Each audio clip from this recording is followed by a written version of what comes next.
कभी कभी रात के वक्त आप आसमान में देखते हैं, आपको एक जलता हुआ शोला दिखाई देता है और ये शोला 1 से 2 सेकंड में ही गायब हो जाता है। दरअसल ये एक आसमानी स्टोन यानी स्टीरॉइड्स होते हैं जो जमीन की तरफ गिरने लगते हैं और आप इन स्टोन्स को अपने घर की छत पर बैठकर सुकून से देख रहे होते हैं। लेकिन मैं आपको बताऊं कि अगर इन स्टोन्स या स्टीरॉइड्स में से एक भी हमारी जमीन की तरफ गिर पड़े तो जमीन पर कयामत आ सकती है, क्योंकि जिन शोलों को आप ऊपर आसमान में देखते हैं, इसी तरह का एक शोला यानी स्टीरॉइड आज से तकरीबन 66 मिलियन ईयर्स पहले जमीन पर गिरा था और उस स्टोन के गिरते ही जमीन पर एक कयामत बन गई थी। उस जमाने में हमारी जमीन पर एक बहुत बड़ी मखलूकाबाद थी जिन्हें आज हम डायनासोर्स के नाम से जानते हैं। ये जानवर कद में भी बहुत बड़े थे और उनकी लंबाई भी ज्यादा थी। आप अंदाजा लगाएं कि जो फॉसिल्स आज हमें इन डायनासोर्स के मिलते हैं, उन पर किए गए एक्सपेरिमेंट्स बताते हैं कि उनकी लंबाई कम से कम 80 से 100 फीट तक थी। ये बड़े बड़े जानवर बहुत ही सुकून से अपनी जिंदगी जी रहे थे कि एक दिन अचानक आसमान से एक बहुत बड़ा शोला दिखाई दिया और ये जानवर इस आफत से बेखबर होकर अपनी खुराक की तलाश में इधर उधर घूम रहे थे और धीरे धीरे स्टीरॉइड्स की रोशनी बढ़ती गई। दरअसल ये मामूली स्टोन्स नहीं थे, बल्कि ये एक बहुत बड़े स्टीरॉइड्स थे और इसका डायमीटर तकरीबन 10 किलोमीटर तक था। हम आपको आगे जो बातें बताने जा रहे हैं, ये हमें इन डायनासोर के फॉसिल्स और ये स्टोन जिस जगह पर गिरे थे उस पर किए गए एक्सपेरिमेंट से पता चली हैं। तकरीबन 10 किलोमीटर के डायमीटर्स पर फैले हुए इन स्टोन्स का टेम्परेचर भी बहुत ज्यादा था। इसकी गर्माइश का अंदाजा आप इस बात से लगा सकते हैं कि जमीन पर जो आम पत्थर होते हैं, इसमें से ज्यादातर पत्थर 700 से 1100 डिग्री सेल्सियस पर पिघल जाते हैं, जबकि इन स्टोन का टेम्परेचर 1200 डिग्री सेल्सियस तक था। यानी कि लावा जितने स्टोन जमीन की तरफ बढ़ रहे थे, इस स्टोन ने जमीन पर पहुंचते ही बड़ी जोर से ऐसा हिट किया और 20 किलोमीटर तक जमीन के अंदर घुस गया और जहां इसने ये गड्ढा किया, उस गड्ढे की चौड़ाई तकरीबन 180 किलोमीटर तक फैल गई। इनको हम चिकजिल्यूब एस्टेरॉइड्स के नाम से जानते हैं। ये जगह समंदर के बीच में तो नहीं थी, लेकिन समंदर के किनारे के करीब थी। इस स्टोन ने गिरते ही समंदर में एक ऐसी खौफनाक लहर बनाई और वहां का सारा पानी गायब कर दिया और आसपास कई किलोमीटर तक आग फैल गई और एक अचानक से आने वाली आफत ने बहुत तेजी से जमीन से जिंदगी का खात्मा शुरू कर दिया।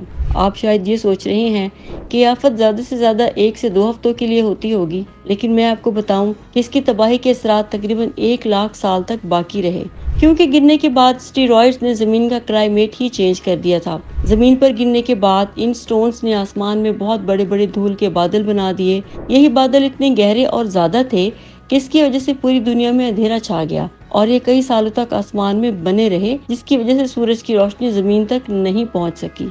और जैसा कि हम जानते हैं कि प्लांट्स और ट्रीज फोटोसिंथेसिस से ही जिंदा रहते हैं, इसके लिए सनलाइट बहुत जरूरी है और अब क्योंकि सनलाइट नहीं थी तो जमीन पर फोटोसिंथेसिस का अमल रुक गया, जिसकी वजह से प्लांट्स मरने लगे। जहां एक तरफ फोटोसिंथेसिस की कमी से प्लांट्स मर रहे थे, वहां दूसरी तरफ ऑक्सीजन की कमी की वजह से जानवर भी मरने लगे, क्योंकि ऑक्सीजन हमें प्लांट्स की वजह से ही मिलती है। और ये बादल तकरीबन 2 से 3 साल तक आसमान में बने रहे और जहाँ ये बादल थे वहाँ पर जमीन का टेम्परेचर बहुत कम हो गया, यानी कि ठंड बढ़ गई। और जहाँ ये बादल नहीं थे वहाँ पर इन स्टोन्स की वजह से टेम्परेचर ज्यादा हो गया और गर्मी पड़ने लगी, यानी कहीं पर गर्मी ज्यादा हो गई और कहीं पर ठंड। बहुत से जानवर तो स्टीरॉइड्स के गिरने से ही मर गए और कुछ जानवर ठंड से मर गए। और जिस जगह पर स्टीरॉइड गिरा वो समंदर का ही हिस्सा था। इसकी वजह से समंदर की लहरों की ऊंचाई में तकरीबन 4 से 5 किलोमीटर तक इजाफा हो गया। इन लहरों ने एक बहुत बड़ा सुनामी बना दिया। ये खतरनाक सुनामी पूरी दुनिया में फैलता चला गया और क्लाइमेट चेंज होने की वजह से जमीन पर बहुत ज्यादा बारिशें होने लगी, लेकिन ये नॉर्मल पानी की बारिश नहीं थी, बल्कि जहरीली बारिश थी। ये स्टीरॉइड गिरने के बाद जमीन के एटमॉस्फेयर में खतरनाक जहरीली गैसेस बनने लगी। वही गैसेस बादल के साथ रिएक्शन के तौर पे बारिश बन गई और जो बारिश बरसी वो एक तरह की एसिड रेन थी, तेजाबी बारिश, और बहुत सारे जानदार इस तेजाबी बारिश से भी मर गए।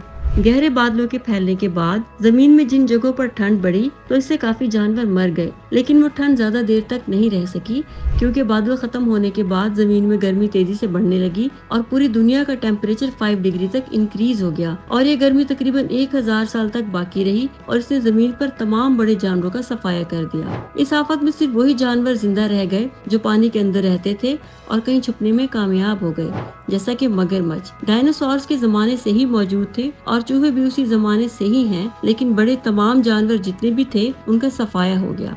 यहाँ पर शायद आपके जहन में ये सवाल हो कि अगर सारे बड़े जानवर मर गए तो फिर इंसान कैसे जिंदा बचे। तो मैं आपको बता दूं कि इंसान तकरीबन 3 लाख साल पहले वजूद में आए, जबकि हम बात कर रहे हैं तकरीबन 66 मिलियन ईयर्स अगो, और उस दौर में इंसान का नामो निशान ही नहीं था। तो ये थी डायनासोर्स के खात्मे की कहानी। अगर आपको ये वीडियो पसंद आई है तो इस तरह की शानदार वीडियोस के लिए आप हमारे चैनल को सब्सक्राइब कर सकती हैं।